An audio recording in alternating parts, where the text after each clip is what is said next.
They're one of the most beloved Canadian rock groups, the Tragically Hip, and it's been 3 years since they announced their retirement and almost 4 years since the death of Gord Downie. They recently released a surprise album called Saskadelphia, which featured 5 songs they haven't heard in more than 30 years. It's not much further as far as I can tell. And a shot from a cannon, yeah, this is where I fell. It just felt like, let's make it as good as we can, and we'll just drop it. When it's ready to go, we drop it. And the May 2-4 weekend seemed to be a good time to do it. So Saskadelphia features 5 tracks that were recorded during the same session they recorded Road Apples back in 1990. The band recently discovered tapes that had the recordings on them from 30 years ago. I was really hesitant to push play because it was kind of like 30 years.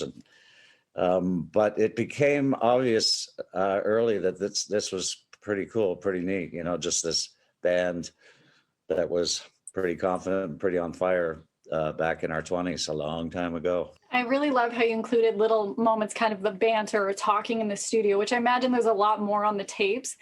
But what was it like for you? You're hearing Gord's voice, you're hearing your conversations. I can only imagine that for so many reasons that must have been an emotional experience for you all. Yeah, there were more than a couple of times when I was listening back to prospective takes or something, and you'd hear Gord's voice between songs, and I would just have to turn it off for a minute and kind of gather myself. And there are a couple of alternate versions of things we heard where I was just like, yeah, I can't do this right now. It's a little much. And, it's a continuing process for us. After the final show, I think we all just kind of had to walk away and go our own ways and figure out how to grieve and get through things, and figure out who we were, what we were going to do with our lives.